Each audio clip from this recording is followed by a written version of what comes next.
O tema da palestra de hoje é melhorar. Melhorar.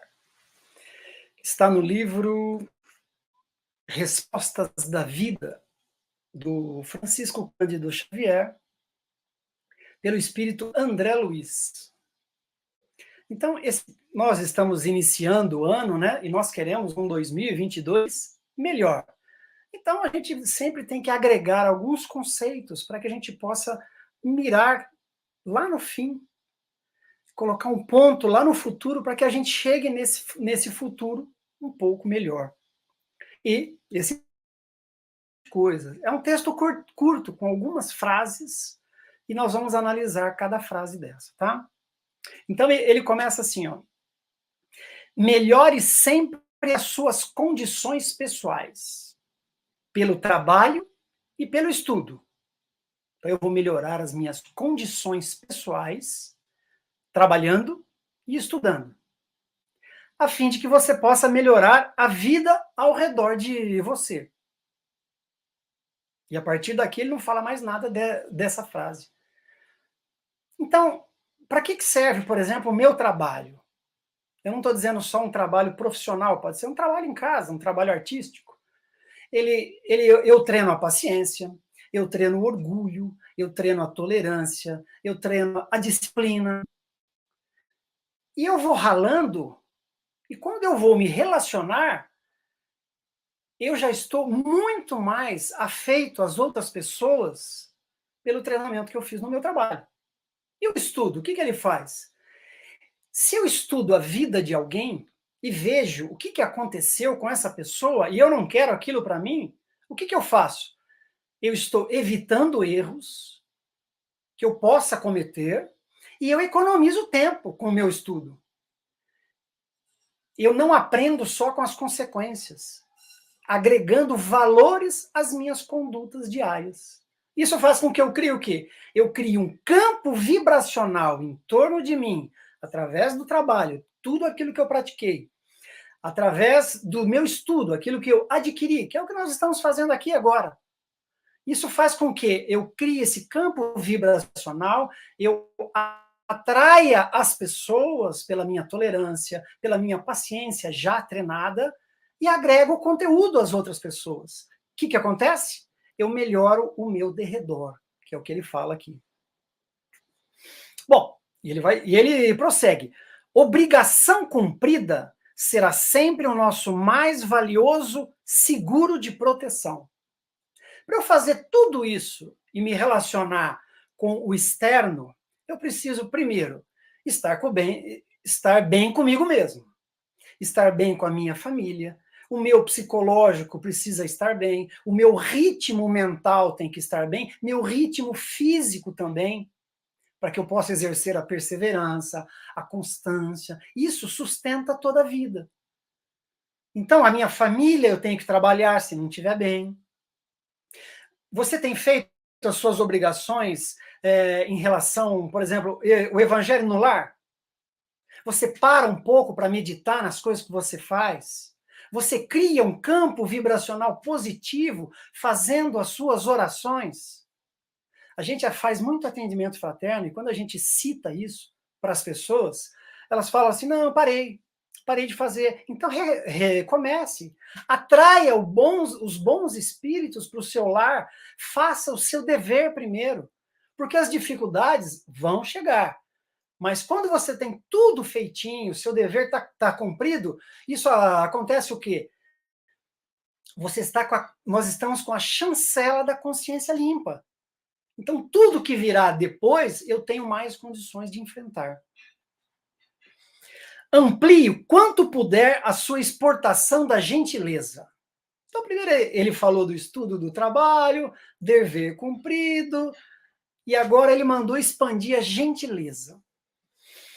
A palavra gentileza tem uma origem latina e uma indo-europeia. Né? A palavra latina é gentiles, que significa mesma família. Então, quando eu sou gentil com alguém, eu estou considerando ele da minha família. Essa é a ideia. A raiz hindu-europeia Vem da palavra gen, que significa dar à luz. Dar à luz é algo que todo ser humano tem dentro de si, que é a bondade. E qual que é o rosto público da bondade? A fraternidade.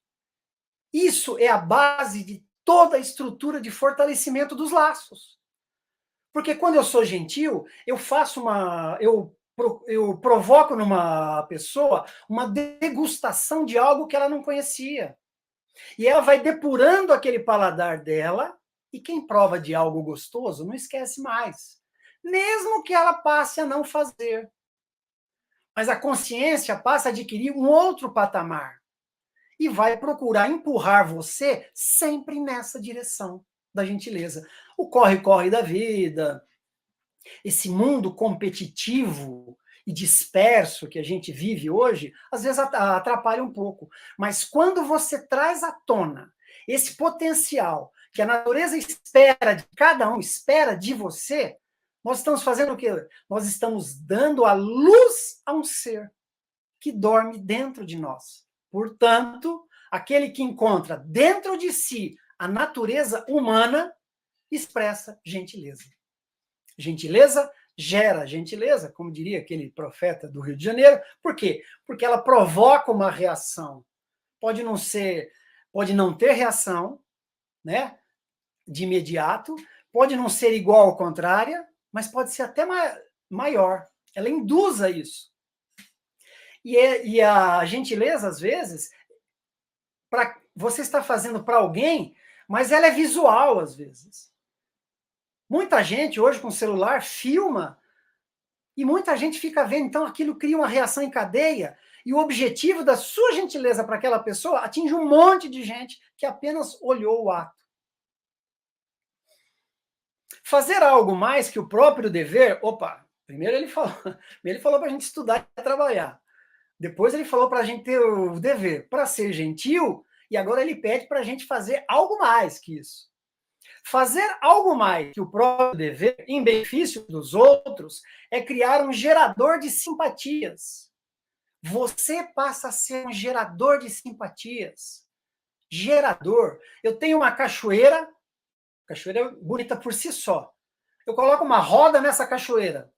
Eu ainda não estou gerando energia. Mas se eu ligo essa roda a um transformador, a um acumulador de bateria, eu posso transformar isso em energia mecânica, energia elétrica. Então, que ele diz aqui, faço algo mais do que o meu simples dever, ser gentil é fazer algo mais que o simples dever. Ser simpático é fazer algo mais do que o simples dever. Poderia não ser. Mas o que acontece? Quando eu sou simpático com alguém, eu crio condições para que se estabeleça um diálogo entre eu e essa pessoa. Esse diálogo pode gerar o quê? Uma amizade. Essa amizade pode gerar frutos. Então, a simpatia é como uma semente que às vezes cai em solo fértil. Você é o gerador. Você provoca resultados. Esqueçamos o que não serve para o bem, a fim de que se realize o melhor. Mas o que não serve para o bem? Eu preciso estudar o que é bem e mal. Vamos só dar uma resumidinha. O Kardec, ele fala assim, o bem, conforme é tudo que é conforme às leis de Deus, e o mal é tudo que é contrário a ela. Assim, fazer o bem é proceder de acordo com essa lei, e não fazer o bem ou fazer o mal é infringi-la. Então, existe uma confusão muito grande, porque confunde-se não fazer o bem como um grande bem. Aliás, desculpa, não fazer o mal como um grande bem. E isso, na verdade, é um tremendo mal. Não basta apenas você deixar de praticar o mal, é preciso exercer o bem. Psicologicamente, a Joana de Ângeles coloca para a gente assim, a adoção do bem, ela representa o que para mim? Uma saúde emocional. Essa saúde emocional faz com que eu tenha o quê? Discernimento moral. Então, eu faço o bem, eu vejo o que eu crio quando eu faço o bem, eu seleciono moralmente aquilo que as minhas atitudes. E isso tem a ver com a minha saúde emocional. E ambos são propiciadores de bem-estar, dando significado à nossa existência. Reclamar é ferir-se. O que acontece quando eu reclamo? Vamos de novo no campo vibracional. Eu só reclamo, eu só reclamo, eu só reclamo. Eu vou criando um ambiente negativo em torno de mim. Quando eu crio um ambiente negativo em torno de mim, vamos pegar aí os depressivos, eu faço o quê? Eu desarmonizo todos os meus centros energéticos. E o centro energético mais desarmonizado vai sugar energia dos outros.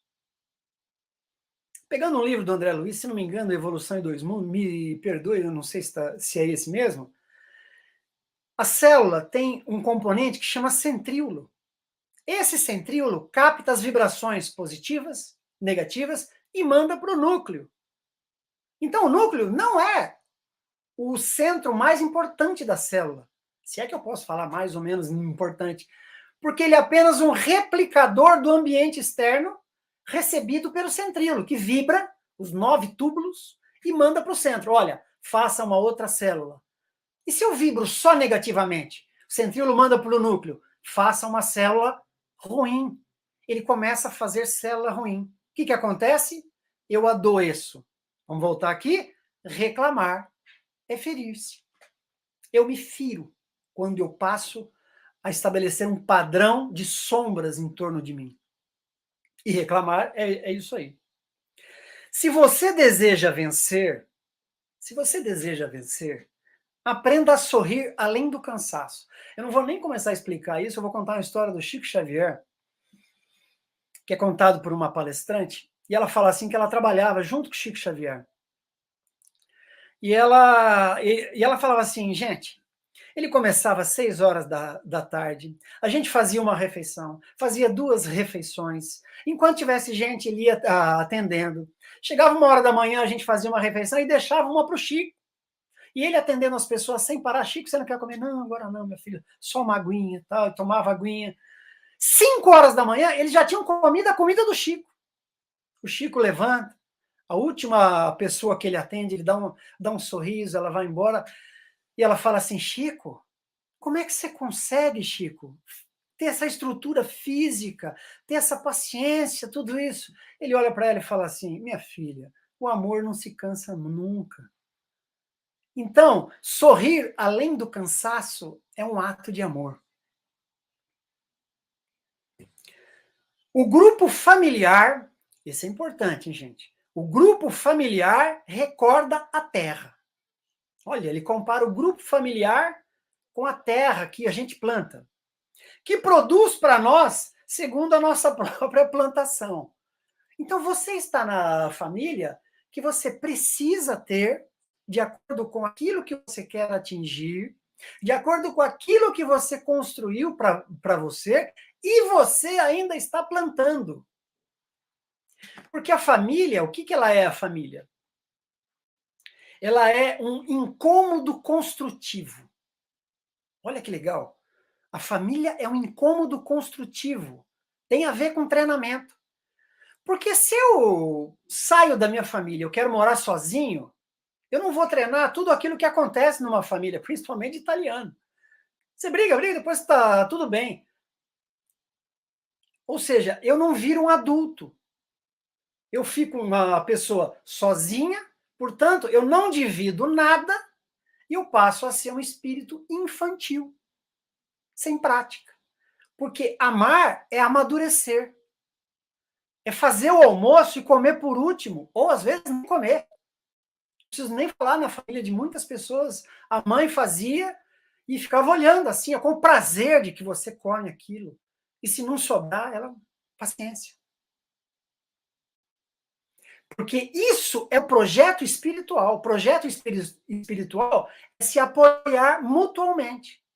Senão, quando você sai da arena familiar, você faz o quê? Você sai da arena evolutiva, de uma certa forma, né? Você pode até aprender sozinho, dar valor. Mas a família, a convivência, a tolerância, você treina muito mais. Esperança vitoriosa é aquela que não deixa de trabalhar. Esperança, trabalho. Esperança não é esperar. Não é essa a raiz. A raiz do verbo esperar, indo-europeia, é expandir, é não ficar preso. E o que seria a esperança? Esperança é uma espécie de busca, né? O Joana de Ângeles fala assim, ó, você pode esperar, mas não deixa de tentar o triunfo. Ou seja, você tem que trabalhar para isso. Você coloca num ponto futuro, você antecipa o seu presente. Então, vamos lá. Eu quero ter um 2022 melhor. Eu estou planejando chegar lá em dezembro melhor. E o que eu fiz? Eu coloquei o meu presente no futuro. Eu antecipei o meu futuro. Eu coloquei meu presente lá. Só que isso não me dispensa de caminhar. Esperança tinha que chamar esperanção, que é esperar com ação. Qual é o símbolo da esperança? Você vai encontrar vários símbolos para a esperança. Um deles é a âncora, aquele gancho que os alpinistas jogam. Porque se eu estou num patamar mais baixo e eu jogo uma âncora mais acima, eu quero estabelecer um outro horizonte para mim. Agora, jogar a âncora adianta? Não, eu preciso subir pela corda, eu preciso fazer força. Bonito esse símbolo, né? Então, se eu quero uma vida melhor, o que eu faço? Eu projeto o meu futuro, mas eu analiso os meus poderes. Eu preciso agregar valores para eu chegar num futuro melhor. Senão eu vou estar todo ano. Aí tem a ver com aquele negócio de aprender um instrumento, né? Pô, eu quero aprender um instrumento. Passou 10 anos, você comprou o instrumento e ficou ali. Você não fez nada. Você não entrou num curso, você não estudou, você não fez absolutamente nada. Eu quero ser sem fazer nada é fantasia. A fantasia se realiza na nossa mente. O sonho não. O sonho não se realiza na nossa mente. O sonho é uma coisa que precisa ser planejada, projetada e atingida. Fantasia, se eu quiser ser o Fred Mercury agora, eu imagino que eu estou num palco. Isso é fantasia. Ela se realiza agora. Esperança não. Você tem que trabalhar. E às vezes, para trabalhar, para ter um futuro melhor, você tem que plantar e investir nesse futuro melhor. Um outro símbolo da esperança é a luz no fundo do túnel. É engraçado, né? Você está num túnel escuro. Aparece uma luz. É esperança? Você está salvo? Não, você tem que caminhar até esse túnel. Se você não andar até o túnel, a luz não serve para nada. E se você quiser ficar deitado dormindo, a luz está até te atrapalhando. Olha que visão legal. Eu coloquei bastante coisa filosófica assim. Um outro símbolo, né, é a fé, simbolizada às vezes por uma vela. Mas a fé, gente, a fé tem que ser trabalhada também.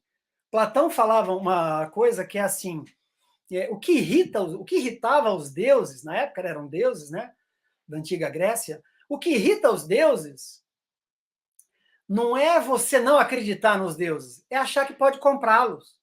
O cara vai lá, acende uma velinha, ele compra uma velinha com a foto de São Benedito, não sei o quê, acende uma vela ali, e tá bom, ele terceirizou, acendi a vela, tá beleza. Ou então ele liga e fala, reza para mim, tudo bem, a pessoa vai rezar para você. Mas, gente, você não pode fazer um pouquinho de trabalho? Sabe qual que é o símbolo da vela, gente? A vela simboliza o ser humano. O ser humano, ele precisa derreter para gerar luz. Não é simplesmente acender a vela. Eu falo acender a vela aqui como um ato de orar, tá? É só um exemplo das coisas. São Francisco de Assis, por exemplo, ele é o quê? Ele não era passivo. Ele não espera exatamente que na verdade, ele espera que você faça o que ele faça, mas ele sabe das suas condições. Então, São Francisco de Assis, ele espera que você faça o melhor que você possa fazer em direção àquilo que ele fez, ou até mais. Mas ele sabe das nossas condições. Fé sem obras é morta. E nessa sociedade passiva que nós vivemos, nós entramos naquela metáfora da bolinha de bilhar em cima da mesa, esperando que alguém toque o taco, que alguém mexa você. Não esquece que ele pode jogar você na caçapa certa, mas o taco pode vir do lado contrário. Então pensa bem.